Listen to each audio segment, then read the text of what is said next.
Good morning. The sun is rising again, and with it, so does the unfailing love of Jesus. Can you feel it? In the way light stretches gently across your room, in the quiet breath you just took, in the stillness before the world rushes in. That is His love. Steady, present, and deeply personal. He doesn't just love the world in theory. He loves you, right here, right now. He loves you when you're trying. He loves you when you're tired. He loves you through every version of you. And His love doesn't stop with us. It flows through us. That's what makes grace prayer so beautiful. For the past 6 months, we've built something sacred together. A space where love shows up first, where strangers become intercessors, where prayer is wrapped in compassion. We don't just say, "I love like Jesus." We try every morning to live it. So today's not just about receiving love. It's about becoming it. Let's ask Him now to make our hearts brave enough to love like His. Before we go any further, let's open the Word together and let it speak straight to our hearts about what it truly means to love like Jesus. This isn't just theology. It's a call to action, a map for how we show up in the world. And it begins with letting His love redefine our own. Let's begin with John 13:34-35. Love one another as I have loved you. By this everyone will know that you are my disciples, if you love one another. Jesus didn't say, love when it's easy. He didn't say, love when they deserve it. He said, as I have loved you. And how did He love us? Sacrificially, unconditionally. First. This is more than an invitation, it's a commission. To love like Jesus is to go first. To forgive even when the wound is still fresh. To reach out even when they never reach back. To serve without waiting to be served. It means stepping into uncomfortable spaces and leading with compassion when everything in us wants to retreat. The power of this command lies not in its poetry, but in its challenge. Can you love like Jesus loved Judas? Can you wash the feet of someone who will betray you? That's the standard Jesus sets, not because we're capable on our own, but because His Spirit empowers us to do what the flesh resists. Love here is not passive, it is fiercely proactive. It seeks, it pursues, it heals. And why is this love so important? Because it's how the world knows we belong to Him, not by our theology, not by our church attendance, but by our love. The invisible God becomes visible through the way we treat each other. This is not optional, it's identity, and it's deeply countercultural in a world obsessed with getting even, proving rightness, and self-preservation. Let that sink in. Love one another as I have loved you. So today, ask yourself, who in my life needs that kind of love? Who needs grace before they earn it? Who needs mercy instead of my silence? Let love lead you to them. Let Christ's example be the lens through which you look. Let your love be inconvenient, surprising, undeserved, just like His. Now let's move to 1 Corinthians 13:4-7. Love is patient, love is kind. It does not envy, it does not boast. These verses are often read at weddings, but they were written to a struggling church. Paul wasn't writing about romance. He was confronting division, and he wasn't vague. He gave us love in motion, patient, kind, humble, enduring. This is what love looks like. It's not abstract. It's not poetic fluff. It's daily, gritty, selfless choice. Patience here doesn't just mean waiting. It means not rushing people through their healing. It means not pushing your timeline onto someone else's growth. Kindness isn't just being nice. It's choosing gentleness over irritation. Every phrase in this passage is a confrontation against ego. Every line is a battle cry against self-centered love. Envy, boasting, pride. Those are the enemies of love. And love, true love, doesn't keep a record of wrongs. Can we say the same? Do we tally mistakes in our relationships like scorekeepers? Because love doesn't play that game. Love lays down the scoreboard and lifts up the person. Love doesn't wait for perfection. It shows up messy and ready to serve. Let's speak it together again. Love is patient. Love is kind. When you're tempted to snap, choose patience. When you feel unseen, still choose kindness. This kind of love is not about feeling, it's about decision. It's choosing the higher road, not because others deserve it, but because Jesus modeled it. It's choosing humility when your pride wants to rise. It's choosing peace over proving a point. Now let's go to Romans 5:8. But God demonstrates his own love for us in this: while we were still sinners, Christ died for us. This is the gospel in one verse. Love didn't wait. Love didn't check for worthiness. Love moved first. While we were at our worst, while we were still stuck, still selfish, still far, Christ made the first move. That's the kind of love that transforms, and not just transforms circumstances, it transforms hearts. Let this humble you, because we often wait for people to change before we love them. We wait for apologies. We wait for alignment. But Jesus didn't. He moved toward the unlovable. He chose the cross while we were still running the other way. And he did it not with resentment, but with joy set before him. Think about someone in your life who feels hard to love. What would it look like to move toward them instead of away? What if your love wasn't a response, but a reflection? A reflection of the one who loved you first, no matter the cost. This is where love gets practical and powerful. Let's read it again, slowly. While we were still sinners, Christ died for us. Let that truth wreck your pride and rebuild your compassion. Love doesn't ask, what do they deserve? It asks, how can I show Jesus here? That's how revival starts. One act of undeserved grace at a time. One heart softened. One wall torn down. One seed of mercy planted. Next, let's reflect on verse John 4:19. We love because he first loved us. This verse is both explanation and empowerment. Why do we love? Because we were loved first. Love is not something we generate. It's something we reflect.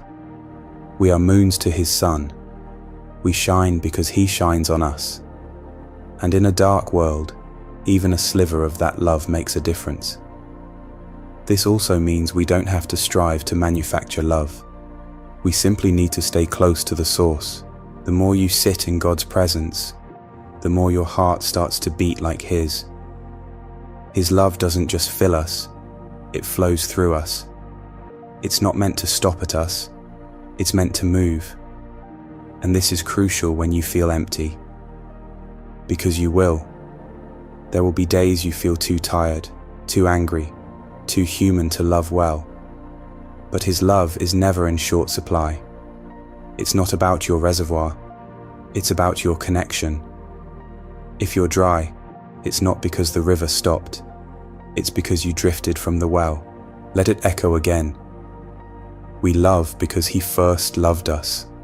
So stay connected, stay near. Let his love recalibrate you every morning. Let it cleanse your reactions, soften your tone, reshape your priorities. Let it be the fire in your chest that burns judgment into compassion. And when you mess up, when you fall short, let his love be the hand that picks you up and sends you out again. And finally, let's turn to Luke 6:35. But love your enemies, do good to them. Then your reward will be great, and you will be children of the Most High. Jesus doesn't lower the bar, he raises it. Love your enemies? That's not natural. That's supernatural, and that's the point. To love like Jesus is to love beyond human limits. It's to offer kindness where it wasn't earned, to bless when you've been cursed, to respond with grace instead of retaliation, to say, I won't carry this bitterness one more day. This doesn't mean tolerating abuse, but it does mean letting go of revenge.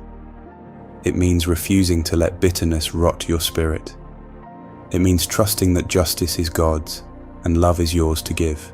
It means you are no longer a reactor, you are a redeemer by the Spirit of Christ in you. Let's speak it together. Love your enemies, do good to them. What if your act of kindness toward an enemy became the crack in their wall? What if your grace disarmed their anger? Jesus isn't just calling you to survive difficult people. He's calling you to shine in the middle of them, not to avoid them, but to love in a way that is so radically beautiful, it can only come from heaven. This is what it means to be a child of the Most High, to love in a way that only makes sense because heaven is in you. It's not safe, it's not easy, but it is holy, and it is possible because He lives in you. Let these scriptures shape your love today. Let them move you to action. Let them remind you, love is not a suggestion, it's your legacy. Let them be your mirror, your map, and your motivation. Let us pray. Jesus, I don't want to just talk about love. I want to live it, fully, freely, fearlessly. I want it to pulse through every thought, every word, every action. I want it to interrupt my habits and transform my instincts. I want to be known not by how loudly I speak truth, but by how deeply I extend grace. Because that's what you've done for me, over and over again, without hesitation, without condition. There were times I didn't deserve love, times I ran, times I doubted, times I failed, times I questioned my worth and hid behind shame. But you never withheld affection. You didn't pause to measure my performance. You loved first. You led with grace. And now, Lord, I want to love like that. I want to lead like that. I want to reflect you, not just in my prayers, but in my posture toward people. So today, I choose to lead with grace, not judgment. I choose to see through mercy, not assumption. I choose to pause before reacting. I don't want to be quick to criticize. I want to be quick to forgive, quick to cover with kindness, quick to make space for someone else's story, especially when I don't understand it. Teach me to listen with empathy, to bless with silence, to love without condition. Because truthfully, I've been that person who needed grace. I've been the one who messed up, who didn't get it right, who needed someone to see beyond the surface. And you did. You always do. Your grace isn't just my covering, it's my model. It's what I now offer to others. Not because they've earned it, but because I've been freely given it. Lord, make me fearless in love. Loving people is risky. It opens the door to rejection, to pain, to misunderstanding. But perfect love casts out fear, and you are perfect love. So I refuse to shrink back. I refuse to protect myself from the very thing you've called me to give. I will stop telling myself that distance is safer, because safety isn't found in isolation. It's found in your presence. I will love the hard to love, the guarded, the bitter, the broken, the ones who don't know how to receive it. I won't wait for it to be easy, because love that waits for convenience is not Christ-like love. Real love enters the mess. Real love stays when it's costly. Real love sits with the hurting and doesn't rush the healing. Have I been hurt by love before? Yes, deeply. But you've taught me, wounds can heal, but walls only isolate. And I don't want to live behind walls. I want to live with a heart wide open. Even if it breaks sometimes, I know you are the healer. I trust you to protect what I entrust to you. I would rather be bruised by love than hardened by fear. So I ask you to make me brave. Brave enough to go first.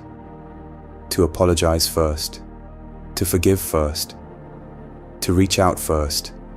I don't want to be someone who waits. I want to be someone who moves first in love. That's who you are, Jesus. And I am becoming more like you. Even when my pride resists, even when my fear whispers, I will still move. Make me a peacemaker, not just a peacekeeper. Someone who builds bridges where others build barriers. Someone who listens long enough to understand, not just respond. Someone who serves without needing to be seen. Let humility be louder than my ego, and gentleness louder than my defense. Today, I choose to reflect you more than I reflect my emotions. Because let's be honest, my emotions don't always lead with love. They get defensive, they get tired, they want to protect, they flare up and shut down. But you call me higher, you call me deeper, and your love is the compass. It's the steady voice when my feelings fluctuate. So when I feel like pulling away, help me move toward. When I feel like giving up, help me lean in. When I'm tempted to close off, help me open up. When I want to withhold love, help me pour it out anyway. Let my heart reflect your heart, not just in belief, but in behavior, not just in Sunday prayers, but in weekday interactions. Your word says, love one another as I have loved you. You didn't wait, you didn't withhold, you didn't count the cost, you just loved. That's the legacy I want to live. That's the mark I want to leave. Love that speaks even when the words are hard. Love that stays even when it's not returned.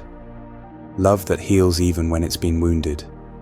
Let my love be inconvenient. Let it be holy. Let it be brave. Let it look like you. Sometimes I think I know what love looks like, until I'm asked to show it in the middle of my inconvenience, my exhaustion, or my pride. And it's in those moments, Lord, when I realize I need you to teach me again. Before anything else, I want to say this. To the one listening and praying with me through grace prayer right now, I love you, not because I know all your details, but because I've chosen to carry your heart in prayer. Because you matter. Because your breath is proof that God isn't finished with you. Because in this sacred space we've built, you are seen, you are valued, and you are loved. First by Him, and now also by me. Teach me humble love. The kind of love that doesn't seek to win, but seeks to serve. The kind of love that lifts others up even when no one's lifting me.